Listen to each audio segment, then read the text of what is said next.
There were no warning or red flag symptoms here, so I would suggest a trial of benzoyl peroxide, starting off with a low strength. Application time can be about 15 to 20 minutes to start off with, and you can gradually increase that over time to reduce skin irritation. Warn that it will take time for the treatment to work, and you can also give the relevant non-pharmacological advice as well. Our next topic is cold sores, and that's where small blisters develop on the lips and around the mouth usually, and it's caused by the herpes simplex virus. So once you're infected with that virus, it remains in the body, and it can be dormant for a while, and then it becomes activated by a trigger, and then you get a cold sore. They're quite painful, but they're self-limiting, so they normally clear up within 7 to 10 days. They're highly contagious, so if you've got a cold sore, then it's easily passed on from person to person through kissing and oral sex. Those triggers that can activate the virus once you have it, generally being unwell, so maybe after a cold or flu, or if you're run down. Changing in temperatures can cause it. So the UK weather's not very good for that. So you can have these really warm days and then cold days, and when you get change in weather like that, that can bring on or be a trigger for cold sores. Any stress or emotional upset can bring it on. It can be related to the menstrual cycle as well, and having a high fever. General signs and symptoms. So initially there will be no symptoms at all. They most commonly develop on the lips, cheek and nose. After activation of the virus, in the initial sort of 6 to 24 hours before the cold sore appears, you can get tingling, itching, and a burning sensation, and this is the ideal time to start treatment. After that, you get development of blisters, and they can break. The skin becomes very raw. You can get crusting. Those cold sores can be quite painful. They can be oozing, and then they crust and scab over. They're normally healed by day 7. So here are some examples of some cold sores. So you can see here that the blister has developed and the crusting over has started.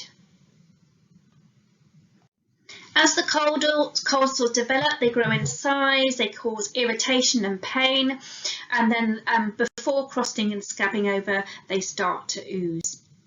And this generally occurs within 48 hours of that first tingle, that first sign that something's happening. When do we refer?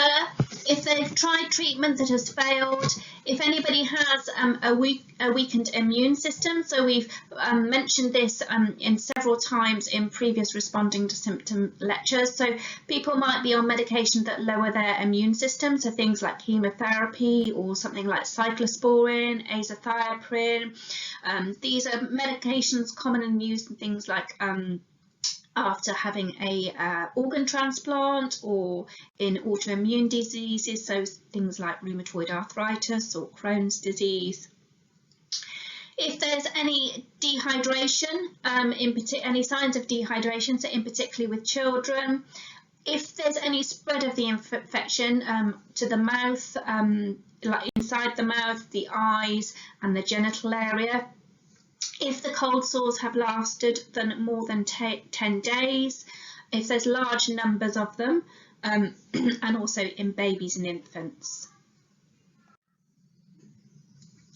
Generally, treatment, well, they are self-limiting, so you can do nothing, but there is some a treatment available over the counter and treatment available for additional symptoms that you can get with this cold sore. Acyclovir is an antiviral cream available over the counter. It helps to speed up healing of a cold sore, stops the virus spreading, but it cannot prevent cold sores from developing.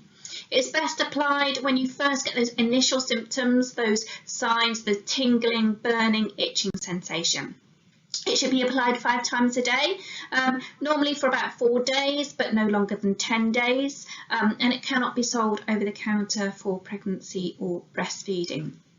It's advisable to wash hands before and after application, and try to avoid any unnecessary rubbing or touching of the face, as this could transfer the infection.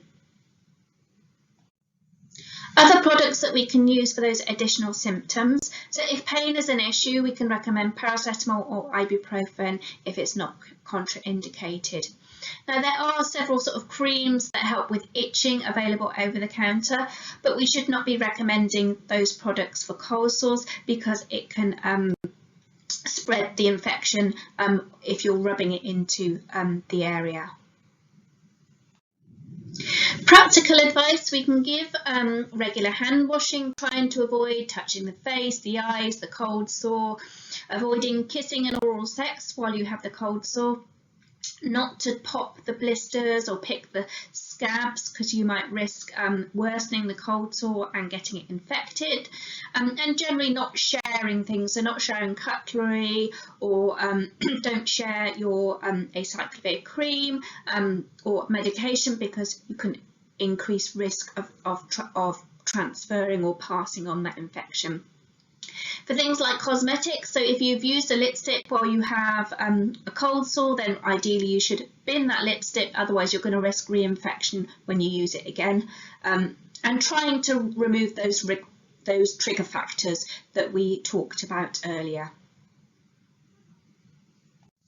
Impetigo is a bacterial infection, so bacteria enters the skin where it's damaged and broken, and it can cause sores and blisters, and it's very contagious. There are 2 types: non-bolus in impetigo, so generally here sores will develop around the nose and mouth. The red sores develop quite quickly, and they crust over, leaving red marks which fade generally over weeks. The sores are itchy but not generally painful. In bullous impetigo, generally these will occur on the trunk. The fluid-filled blisters develop quite quickly and spread. They burst over and then crust over several days.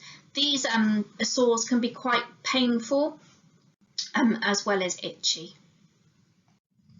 So this is caused by a bacteria, and it enters the skin either through healthy skin where you've got some break in the skin, so whether it's a cut, bite, sting, graze, or maybe a burn, or a skin damaged by another condition, so something like eczema or scabies, where the skin is weakened or broken, and then the bacteria can get through the skin layer. As I said, it's quite infectious, so it's spread through direct contact or indirectly, so things like children's toys, or whether you're sharing towels between a family, and you can be symptom free for about 4 to 10 days. So often you've passed on the condition before you even know you've got it. After about 48 hours of treatment, it stops being infectious, and after the sores have stopped blistering over or crusting. You're more likely to develop impetigo if you're a child, or you have diabetes because you have reduced immunity. It's quite common in warm and hot, sort of humid weather and in crowded areas, especially where there's poor hygiene. And if you have an existing skin condition. When the sores crust over, it looks a bit like a cornflake stuck to the face. Redness can vary with natural skin colour, and the common sites of infection are the face, around the nose and the mouth. The sores can be itchy, but having a high temperature or swollen glands is rare. Most cases will heal themselves within 14 to 21 days without any treatment, but you need to recommend that anybody showing these symptoms sees the GP, because the infection is easily spread and treatment can resolve the condition a lot quicker. We're back in your busy community pharmacy, and you have a man come in asking to buy something for a cold sore. So on your worm questioning, you find out, you can see that the cold sore is on his lip, and it's looking a bit more like a blister now. He says he suffers from them frequently. A change in temperature is normally a trigger for him, and the weather's recently turned cold, so he thinks that's why the cold sore has developed. He's not on any medication, and he doesn't have any medical conditions. He normally uses an acyclovir cream, which works out for him, but he's now been applying it for 12 days and he's run out, and could he purchase some more? So have a think about the scenario and what advice you would like to give, and we'll go through it in the next screencast.